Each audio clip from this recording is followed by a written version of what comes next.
Welcome to it, sports fans. The MKT Show. I am MKT. He is Gareth Cliff. This is Cliff Central Sport. MKT Show. Let's get into it. The weekend is here. International football. Wow, nobody cares. Wow, nobody cares. Essentially, the All Blacks playing an Argentine club at this stage. That is going to be rough. That is going to be tough stuff to watch. Am I getting up for the All Black game? No. Will I watch it? I don't even know what time it is. Argentina basically bringing out a club team. Might as well let my Sunday league team play. The good chance my high school team could do better than Argentina are going to do this weekend. It is going to be brutal. Anyway, let's stick to what we do. Friday 5, by the way, it is Friday. So I will give you my 5 greatest African players of all time that have ever graced the Premier League. We'll make it short, sharp, and sweet today. It is weekend, baby. It is what a time to be alive. What a time to be alive. People are wearing masks everywhere in banks. Some people not wearing masks. It is a crazy time to be alive right now. Hey, but good to be alive. Good to be alive. Good to be with you. It is me, MKT Show, 10 past 8. I have got on my watch. All right, let's get into it. Because I got Steve Mcmanaman being compared to Jack Grealish as well. Unbelievable. So we'll talk about that. That'll be the second topic. Finish off on that. But I'll start off with my 5 greatest African players. Look, I think after the 90s, you obviously had Peter Ndlovu. If you're South African, you had Lucas Radebe. I think they broke the mold. You had George Weah not at his best going to Chelsea. Definitely not at his best. Tony Yeboah, I think, probably really broke the mold in terms of that African style, power. Mostly West African players will flourish there. That's just a build thing. Like European football needs power. The natural build of our brethren from up north puts them in a different class. South African players can go there. Nah, you got to have a bit of want as well. I'll leave it to those who are in the know as to why South African footballers don't make it in the UK. I have my theories, but I think one big thing is, hey, when you look like the West African guys, raw out the box, you look like that. That's going to help you. You can teach those guys how to put a ball down and play the European way and systems. Our guys, very, very slight. Most South Africans look like me, which is slim. Premier League's a different animal, especially in the 90s. Unless you are technically David Silva, that's going to be tough. And South African football, based on technique, it's been rough stuff for us. It's been really Lucas Radebe and no one else. Benny McCarthy was a one-hit wonder. It was one season, and I like Benny, but couldn't keep the weight off, and I got no respect for that. Yeah, listen, like Benny wasn't serious. Benny wasn't serious. Good player, though. My God. Remember, Champions League winner, but Mourinho got fed up with him. But some player. I mean, he went to Ajax at 17, and they say they've never seen anything like him still to this day. And they've had Klaas-Jan Huntelaar. All right, top 5 African players of all time. At number 5, he's the first of a pair of brothers and the only brothers on this list. Unbelievable. Listen, part of the Invincibles, £500,000. Famously, Arsene Wenger says there was one tackle that he made that Wenger will never forget. He came for a trial from the Ivory Coast. He arrived. He made a tackle where the ball was rolling out for a throw-in. This guy made a tackle and essentially crashed right through, I believe it was Dennis Bergkamp, and knocked Arsene Wenger over. Wenger was knocked over. Most people thought, okay, well, that guy's done. It's over for him. Arsene Wenger said, at that moment, if you are willing to make that tackle and that sort of ferocity, and he just walked past Wenger, apparently, and went and got the ball. It's not like he was saying, sorry, boss. He walked past Wenger, collected the ball, threw it back in. I'm here to play football. I'm here to do my thing. He said, that's the kind of attitude I can work with. They went on to, the Invincibles. Right, 2-time Premier League winner, one of the Invincibles, an absolute rock at the back. 2-time Premier League winner, one with Arsenal, one with Man City at number 5. Truly the greatest. I believe, central defender that Africa has sent over these shores, Yaya Toure. He was quite outstanding for 5 years. Quite outstanding. Pace, power. He could even play holding mid, remember. An unbelievable physical specimen. Technically superb. And there's been nothing like him. There has been nothing like him in terms of a centre-back that's African that's played in the Premier League. No one's close. And I know South Africans are biased. We like Lucas Radebe. Stop. Please. Come on. So number 5, Kolo Toure, 2-time EPL winner and one of the Invincibles. At number 4, listen, this guy, if you've never seen him in interviews, it's hilarious because he has a Spanish accent. And the first time I saw it, it caught me off guard, but he was raised in Mallorca. So he's a very, very special player. Could play holding mid, right mid, of course, was part of that really unstoppable 5-6 year run of the indomitable Lions of Cameroon. They ran this show, Rigobert Song. We remember that great side, and he was on the right side of that defense. He was a beast of a man. Listen, when you have to replace a club legend, right? An absolute club legend. And there is a song about that famous Arsenal back four. 1-0 to the Arsenal. Winterburn on the other side. And listen, on the Keown, Adams, we know what that represented. Steve Bold, of course. When you have to replace Dixon at right back and you have to step into those shoes, a real titan, right, at Arsenal. And then you take it to the next level. I've always said expectation is the killer. This guy stepped in 2 Premier League titles with Arsenal, 1-time Team of the Year representative at right back. Simply the greatest the Gunners have ever had. It's not close. The greatest Africa has ever had. The best right back, I believe, perhaps Africa has ever had at number 2. The great Laurent. The word's overused. The great Laurent at number 4. He's at number 4 of all African players. He was absolutely unstoppable. The beauty of him was he could step into midfield. So when they moved him to the right, he was actually a holding mid early on, moved him to the right. The ball skills weren't a problem. Arsene Wenger was extremely demanding of that wing-back position, and you didn't have it back then because when you got Ashley Cole, oh man, that was all she wrote. Because now you've got 2 physical specimens, and Ashley Cole, remember, started as a left winger, so the ball skills, I mean, that fluidity Arsenal had. Everybody thinks Jurgen Klopp's new. Everybody thinks the Klopp thing's new. Wenger was doing that in the 90s. Late 90s, noughties, Arsene Wenger was already doing that. There was a guy called Ashley Cole on the one side and the great Laurent on the right at number 4, the 4th greatest African player to ever represent this continent and indeed a team in the Premier League at number 3. When he arrived, he was a little raw because he'd done it at Lyon. Everyone thought, oh my God, look at that.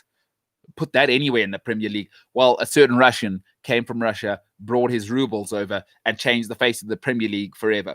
One of the first few signings was this man, Ghanaian monster, an absolute box-to-box monster. He gave me one of the greatest nights of my life. I was at the game in that year when he scored the goal of all goals. Lampard lays it off to him. You think there is no ways he's shooting from there. And tragically, I don't make the highlights video, but I'm sitting just above where he has sent an absolute screamer into the top corner. That goal would go on to be goal of the season that season. Ghana's finest. Arguably, after Betty Pele's, I believe, Ghana's finest. Ladies and gentlemen, at number 3 of all time, it is the great, the formidable Michael Essien. It is the formidable Michael Essien. I don't care what club you support. Very rarely. Mourinho says his downfall was that he was world-class in too many positions. Michael Essien, an absolute bison, known famously as the Bison. At number 3, Michael Essien. 2 times he lifted the Premier League title. Let's get to the business end. Listen, this guy came from Barcelona with a little bit of a reputation. Listen, he'll sulk if you don't give him a birthday cake. He'll sulk if you don't give him a birthday cake. 3 titles, 2-time Team of the Year player, 20 goals he once registered from midfield.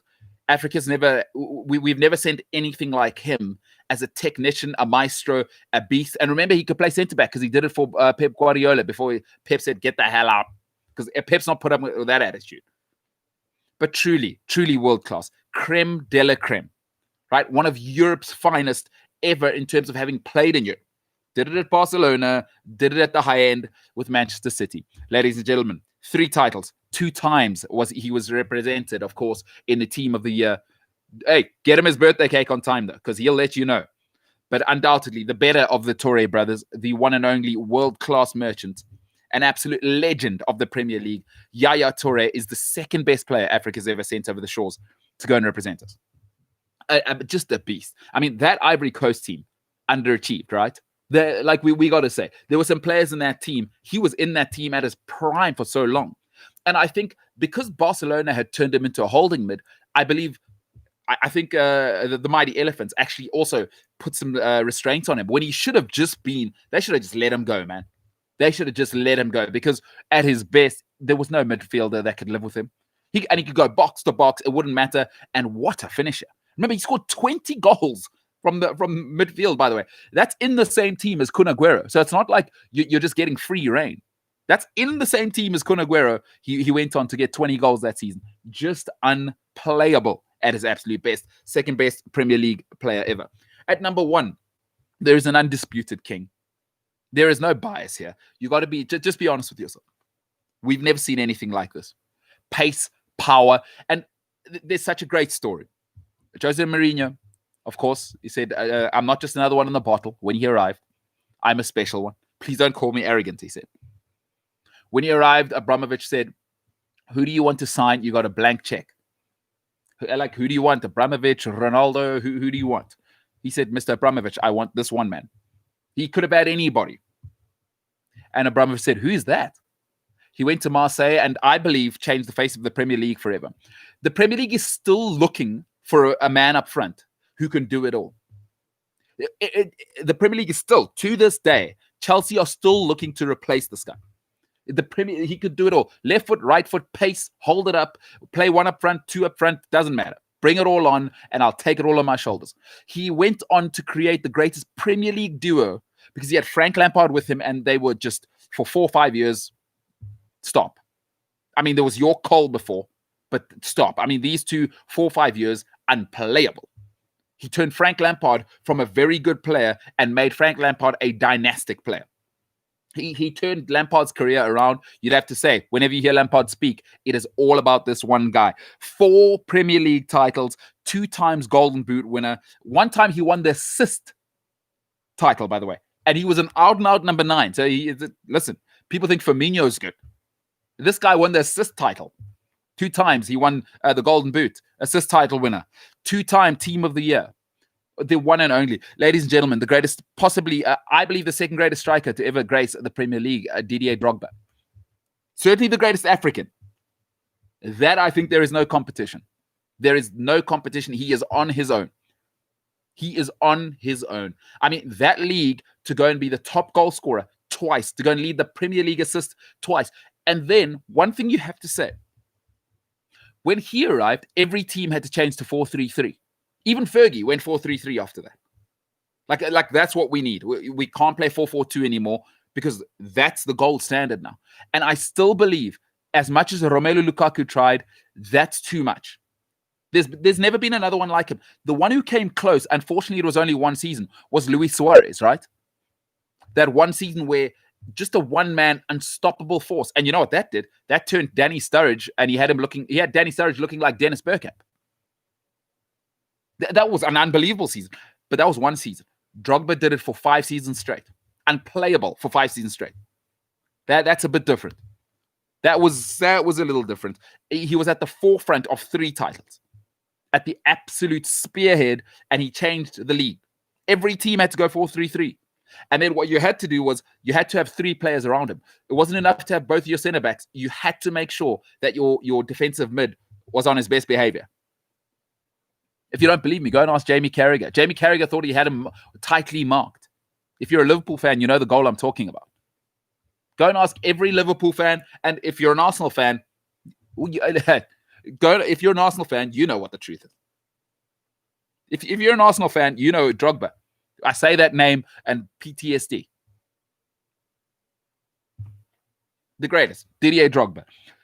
Toure, the Colo version. Lauren, Essien, Toure again, the Yaya version. And at number 1, Didier Drogba. So at 5, Colo Toure. 4, Lauren.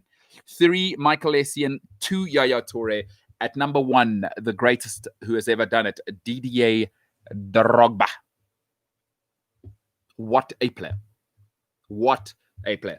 Listen, before I finish off with something, got to talk about Jack Grealish again. Pains me, but listen, I was watching an interview earlier this afternoon with Jamie Carragher, or listening to the podcast, and I watched the clip of it of Jamie Carragher saying England should pick Grealish, and he listed his reasons. I'll tell you, it's insanity. It is insanity, and the comparison he made, he lost me. And I love, listen, not Jamie Carragher, Jamie Redknapp. I like Redknapp. I really, really like Redknapp. He's one of the few who's off the chain. Listen, he's a legacy guy. He doesn't have to worry about his image, his father and his cousin, or Frank Lampard. So he can say whatever he wants. He doesn't need the corporate world. I like Jamie Redknapp because he's off the cuff. But before we get to that, let's see what. Would you look at that, boy? Oh boy, Mark Francis back again. Speaketh the devil's name, and he shall appear. Mark Francis. What's he got to say? Mark says, most South Africans do not look like you, pretty boy. Oh my goodness gracious. Yeah, that's true. And thank goodness. Otherwise, listen. Otherwise, what? The world would be mediocrity personified. That'll be awesome. That'll be awful. Mark Francis says, yep, one of the best of all time, Michael Essien. He agrees there. And he says that Ghana team, this is Mark Francis again saying, that Ghana team was amazing. Muntari to name but a few. That Ghana team, that era, in fact, because don't forget that Senegal team under El Hadj Diouf. They went, of course, was it last 16? That El Hadj Diouf team was unbelievable. Senegal team, by the way. That 2002 Senegal team was sensational. Underachieved greatly, I believe. The Ghana team underachieved as well. They really should have done more. Forget the Luis Suarez handball. They should have won that game in regulation time. They were far too good.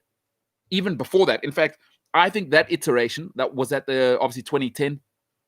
I think the 2006 iteration of the Ghana team was sensational. They had a young Muntari who was a lion back then. 08, 10. Oh, Solly Muntari. Pity about the injuries. Some player. Him and Essien in the middle. Whew, boy, oh boy.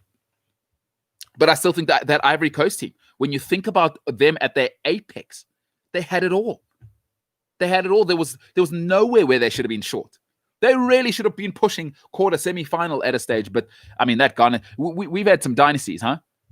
That team led by Rigobert Song, the Cameroon team of the late 90s and the noughties, right up till 2005, 2006, unplayable. Ghana and then Ivory Coast. There's been some great teams and tragically underachieved. Hey, I think we all know the reasons there. It makes me so sad. Mark Francis says, Liverpool supporters don't live in the past. The goals stay there. Oh, those goals stay there. All right. So he knows the Drogba goal I'm talking about. But all right, let's not trigger anybody. Let's create what people are calling a safe space. A safe space. All right. So at 5, Kolo Toure. At 4, Laurent. At 3, Michael Essien. At 2, Yaya Toure. And the greatest African player to ever play in the Premier League, Didier Drogba. All right, let's move on. So one thing I'm starting to realize as I get older, you know, unfortunately, this is what the old adage is what, right? Is life's unfair because when you're young, you have all the time, but none of the experience and the money. When you're old, you got all the money and the experience, but you don't have the youth. Life is just never fair. I don't believe in fairness. Life is not fair. And that, of course, that comes with provisos. It's not just, it's easy to say life's not fair in general, but, you know, life's not fair. No matter where you are. Even if you're rich, life's not fair. There's better looking people than you. There's always someone more rich than you. You know, life's just never fair. So don't worry about fairness. But let me tell you what I know for sure through my own experience. Upbringing matters. All right, and take it from somebody who took their upbringing for granted for 27 years, 28 years, and I still do to this day. But as I'm getting older, I'm 34 now, I start to realize, you know, the things that my mother and father said when I was young. So my dad, disciplinarian, he doesn't want to hear it. Right? But one thing that I realized about, and let me be honest, I was a spoiled brat, was that I never ever understood at the time that just because somebody's giving you a message and they don't live that message out, it doesn't mean the message doesn't hold true, right? So the things my father said, a very disciplined man, a disciplinarian, I mean, unrelenting guy, never gave me room to breathe. And that's tough if you got my personality. But as I'm getting older, I see what he was doing. But let me tell you why the upbringing matters, and I'm starting to realize it now, is that my father would always say, the things you do and say all the time, they matter. The things you do and say as a person all the time. So my dad says, on your best behavior when you're out there. Always. And he was, listen, my dad's strict guy, right? Strict guy. He did his best. My mom, a little bit more giving. But my mom, great upbringing as well. I come from a home of divorce, but no trauma, nothing. Both parents, great parents, great providers. So I had a great upbringing. Right? But my father always used to say, what you do and say matters. Not some of the time, all the time. And if you're closer like me, my dad's strong and closer. There is a philosophy where I come from. And I can't say it any better than this. My dad always used to say, bazothini abantu. Bazothini abantu. So what that means, it's a closer philosophy of what will people say? And I know that sounds a little bit airy-fairy, like I want to do yoga and go and teach English in the Middle East. No, it was truly a philosophy my father believed, and he'd say it all the time. Say, bazothini abantu, when you're behaving like this. Because I was dynamic as a youngster. I was dynamic. But good upbringing matters. And here is why. Jack Grealish is starting to see that what you do and what you say, no matter whether you're young or not, matters all the time. This is why I always say, parents, be hard on your kids. Let them, listen, your kids are never going to hate you. You're all they know. Let them grumble. And then as children, for me, and I'm not a motivational speaker, I'm not a politician, you don't have to like what I'm saying my life experience, is that just because somebody's giving you a message, it doesn't mean they have to live it out. The message can be true without the messenger living that message out. So when my dad was saying, bazothini abantu, by the way, if you don't know what that means, it is Xhosa or Nguni for what will people say, he was trying to say, conduct yourself in a manner that no matter who's looking, it'll be acceptable. There are standards. You know, a great coach of mine, he always used to say to me, 3-0, 1-0. She was actually one of the assistants of the team. She always used to say, I don't care what the game is. I care what the standards are. Don't hold yourself to what people are saying out there. Right? So, bazothini abantu isn't what are people going to say, so act according to what people say. Act to our family standard. And my coach always used to say to me, this great coach, she was great. And she always used to say, guys, we don't play to the scoreboard. We play to a standard. And that was her philosophy. And she lived it out. My God, she was one of the most disciplined people in hindsight that I've ever met. And she's the same to this day. I follow her on social media and we're still in touch. She's one of the most disciplined people in the world. Jack Grealish never heard that message. Right? Because when he was young, big time Charlie, go and party, the hair, I'm better than everyone, which he is. The talent's off the charts. You cannot deny. I don't care what you think of Jack Grealish. You cannot deny he's generational by this generation's standards. Raheem Sterling doesn't have the talent. Right? Sterling wishes he had that natural talent that Grealish does. That ability, and the body. Look at the size of the guy. That natural body. He almost looks West African. It's one thing I think Ross Barkley's underused is that, I mean, if you don't know Barkley being half Nigerian, that body, that natural British bulldog. So Grealish has that, and then he plays like a Brazilian. But unfortunately, football isn't the 90s anymore. You can't be Jack the Lad anymore. Right? You can't be that. I'm sorry. I don't care how talented you are, unless, and he's not this, if you are Leo Messi, Ronaldinho, Kaká levels of talent, then go ahead and do what you want. Remember, they'll tolerate you until they can replace you.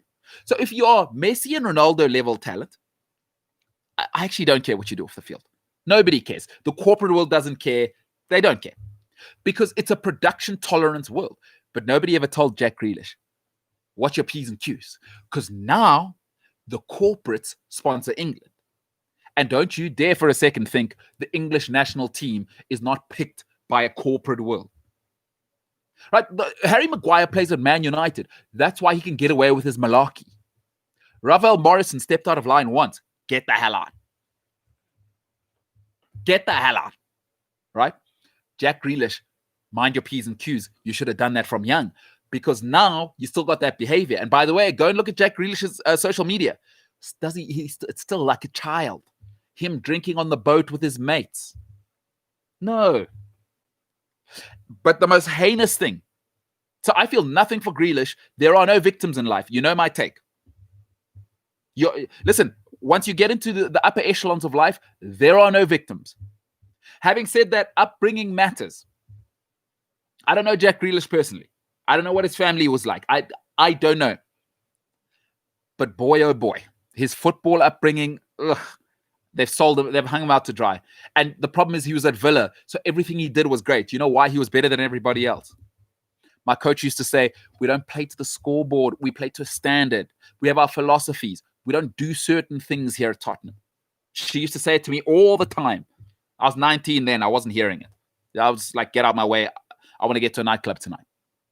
But these things matter. Jack Grealish is feeling the sharp end. There's a reason he's not in the England team.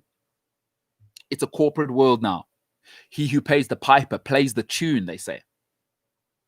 Watch your P's and Q's.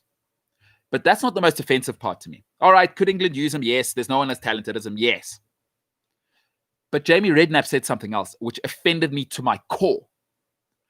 He then went and made an example and Redknapp was a player, by the way. Injuries robbed him, but he was a player. He was Sergio Busquets, but for England, right? He could play technically, and remember, set-piece master. So he could play, just the injuries cut him short. But he was a top-level player. He was a top-level player. He belonged at Liverpool. He belonged to Tottenham. A real player. But he then went on to say he was happy to chase, and he compared Grealish to Steve McManaman. You see, that's out. What? To Steve McManaman. These young people don't understand these days. Steve McManaman is one of the greatest midfielders Europe has ever had. Not just England. And people say, oh, you're crazy. Listen, when you can go to the Los Galacticos, fit right in technically, because McManaman wasn't English. I don't know what was in his water being brought up. McManaman was like a Brazilian. He was a Brazilian-Italian kind of guy. He was off the charts. Give it to him in a phone booth. Give it the ball at his feet to McManaman in a phone booth. He's out of there, boy. 3-4 defenders, not enough for Steve McManaman. A different breed. Jack Grealish isn't Steve McManaman. See, what's happening to England is, let's compare him to our generation. So who's the guy now? Kane, Raheem Sterling, between one of those two, they're the best players England of this generation, right? Those two don't even get on the bench for the previous England team, which weren't good enough to do anything in any international tournaments. Hugely overrated, right? But McManaman played at Real Madrid at their apex with Figo, with Zidane, with Makelele, and they said McManaman is in. A starter, a bona fide starter. So don't do that.